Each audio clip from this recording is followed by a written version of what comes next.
Hello students, हमारे पास class 12 का बहुत इंपॉर्टेंट चैप्टर है जिसका नाम है एंड ऑफ बाइपोलैरिटी। आज हम इसको थोड़ा सा ओवरव्यू करेंगे, थोड़ा सा डिस्कस करेंगे इस चैप्टर को, कैसे बिगिन करना है, कैसे स्टार्ट करना है, चैप्टर के बारे में क्या क्या इस चैप्टर में हम देखने के लिए मिलेगा हमें। तो फर्स्टली हमें चैप्टर के जो नेम है उसका मीनिंग पता होना चाहिए। तो चैप्टर का नेम है बेटा एंड ऑफ बाइपोलैरिटी। अच्छा, एंड ऑफ बाइपोलैरिटी का मतलब क्या है? यानी बेटा एक ऐसा वर्ल्ड जहाँ पर दो सुपर पावर हो, ठीक है, जहां पर दो सुपर पावर हो, उस एरिया को, उस वर्ल्ड को हम बोलेंगे बाइपोलर वर्ल्ड, ठीक है।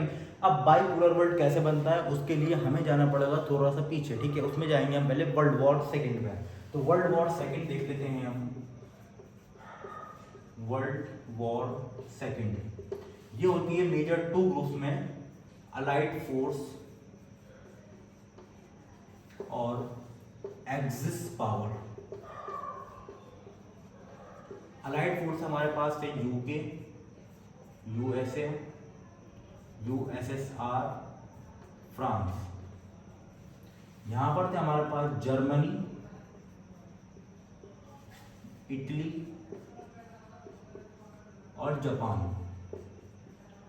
वर्ल्ड वॉर सेकेंड का टाइम पीरियड रहता है हमारा 1939 में वर्ल्ड वॉर सेकेंड स्टार्ट होता है, 1945 में वर्ल्ड वॉर एंड हो जाता है अमेरिका की एंट्री। जब अमेरिका क्या करता है, जापान के दो मेजर सिटीज पे एटॉमिक बम मार देता है। यानी जो हमारा अमेरिका है वो सीधे सीधे जापान के ऊपर अटैक करता है, न्यूक्लियर अटैक करता है, जिसके बाद वर्ल्ड वॉर आपका एंड हो जाता है। कहां कहां पर करता है? हिरोशिमा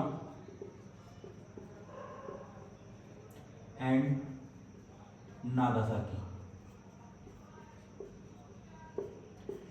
पहला ये अटैक करते हैं 6 अगस्त को, दूसरा करते हैं 9 अगस्त को। दो लगातार न्यूक्लियर एटॉमिक अटैक करने के बाद इनके ऊपर जापान सरेंडर कर देता है, जिसके बाद अलाइड नेशन आपका जीत जाता है world war second. World war second and होने के बाद फ्रांस और यूके ये ऑलरेडी बहुत ज़्यादा र्यून हो चुकी थी, इनकी इकोनॉमी बर्बाद हो गई थी, बैकवर्ड हो गए थे ये लोग। अब हमारे पास जो बचे थे वो बचे थे यूएसए और यूएसएसआर। यूएसएसआर क्या है बेटा? USSR union Soviet socialist Republic. एक 14 कंट्रीज का ग्रुप है जिसमें एक रशिया है, 14+1 रशिया, जिसमें सेंट्रल पावर रशिया के पास है। अब इनके बीच में स्टार्ट हो जाती है कोल्ड वॉर, ठीक है।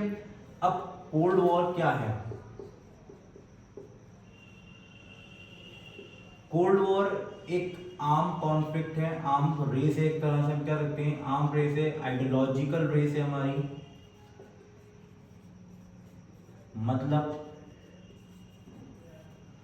मतलब ये कि बेटा यूएसए की जो आइडियोलॉजी थी वो थी कैपिटलिज्म,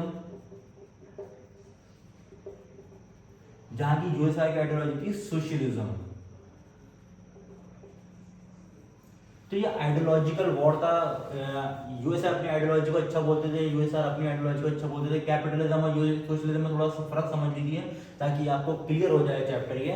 कैपिटलिज्म के अंदर सारी चीजें प्राइवेट होती हैं, यानी means of ownership was owned by private authorities या प्राइवेट इंडिविजुअल। यहाँ पर आप प्राइवेट प्रॉपर्टीज को ज़्यादा सपोर्ट करती हैं। सोशलिज्म के अंदर प्राइवेट प्रॉपर्टी नहीं होती, आपकी सारी चीज़ें सेंट्रल या स्टेट, कोई सी भी गवर्नमेंट, यानी सारी चीज़ें स्टेट गवर्नमेंट के कंट्रोल में रहती हैं आपकी सोशलिज्म के अंदर। जहाँ पर कैपिटलिज्म में कोई भी ऐसा नहीं होता है, यहाँ पर प्राइवेट प्रॉपर्टी को ज़्यादा अहमियत दी जाती है। तो ये इन दोनों के बीच की वॉर थी। तो ये हमारा कोल्ड वॉर चलता है इनके बीच, 1945 में स्टार्ट हो जाता है, 1991 तक इनके बीच में कोल्ड वॉर रहता है यूएसए और यूएसएसआर में, जो जाकर एंड होता है कब? जब 1991 में दिसंबर में यूएसएसआर कोलैप्स कर जाता है, तो सिर्फ अकेला अमेरिका ही सुपर पावर बनता है। तो उसको हमने बोला एंड ऑफ बाइपोलैरिटी। यानी जब दूसरा सुपर पावर यानी यूएसएसआर जो अपने आपको सुपर पावर बोलते हैं, जब ये कोलैप्स हो जाते हैं तो उसके बाद सिर्फ अमेरिका ही पूरी दुनिया पे रहता है और वो ही राज करता है। तो अच्छा, ये कोलैप्स कैसे हुए, इसके पीछे का रीजन क्या था? सबसे बड़ा रीजन ये था कि जो हमारे मिखेल गॉर्बेचेव थे, मिखेल गॉर्बेचेव जनरल सेक्रेटरी थे कम्युनिस्ट पार्टी के, 1985 में ये बने थे। ये कुछ रिफॉर्म्स लेकर आते हैं, वेस्ट के साथ अपने रिलेशन को इम्प्रूव करते हैं थोड़ा सारा, और कुछ हार्डलाइनर्स इनको रिमूव भी करना चाहते हैं, लेकिन वो कूप हमारा फेल हो जाता है। जिसके बाद under the leadership of Boris Yeltsin, फिर बोरिस येल्त्सिन की लीडरशिप में यूएसएसआर आपका बेटा कोलैप्स कर जाता है। यानी क्या होता है कि रशिया, यूक्रेन, बेलारूस, ये तीनों ही कंट्री अपने आप को इंडिपेंडेंट डिक्लेयर कर देती हैं। इसके साथ एक टर्म, एक चीज और हुई थी हमारी यूएसआर के अंदर, जिसको हम नाम देते हैं शॉक थेरेपी का। क्या था आगे शॉक थेरेपी? शॉक थेरेपी का मतलब होता है कि वो प्रोसेस जिसमें हम सोशलिस्ट मॉडल से ट्रांसफर होकर कैपिटलिस्ट मॉडल को अडॉप्ट करते हैं, उसी चीज को हम शॉक थेरेपी का नाम देते हैं। और ये शॉक थेरेपी आपकी कहाँ हुई थी? यूएसएसआर के अंदर हुई थी। जिसके बाद यूएसएसआर को बहुत ज्यादा इसके रिजल्ट देखने के मिले थे, बहुत बुरे कॉन्सिक्वेंस यूएसएसआर को इसका सामना करना पड़ा था। खासकर रशिया की जो करेंसी थी, जिसे हम रूबल कहते हैं, वो पूरी तरह से उसकी वैल्यू डिक्लाइन हो गई थी। रशिया की पूरी इकोनॉमी रियून हो गई थी। इसके साथ साथ रशिया की सारी ही इंडस्ट्री प्राइवेट होती जा रही थी, जिसको हमने नाम दिया, हमारी एनसीईआरटी ने नाम दिया था largest garage sale in history. जिसके अंदर हमने देखा कि रशिया की ओवरऑल सारी ही इंडस्ट्री जितनी भी थी वो सब प्राइवेटाइज हो जाती है, एग्रीकल्चर प्राइवेटाइज होने लगता है धीरे धीरे, जिसकी वजह से रशिया पूरे अपने घुटनों पर आ जाता है। रशिया की इकोनॉमी पूरी खत्म हो जाती है और रशिया का वो इन्फ्लुएंस नहीं रहता जो यूएसएसआर के टाइम पर हुआ करता था। अब सिर्फ अकेला यूएसए और यूएसआर बचा था। पहले हमारा ऐसा था कि वेस्टर्न कंट्रीज थी हमारी और ईस्टर्न कंट्रीज थी। ईस्टर्न कंट्रीज जो हुआ करती थी वो यूएसएसआर को सपोर्ट करती थी हमारी, जो वेस्टर्न कंट्रीज थी वो अमेरिका को सपोर्ट करती थी।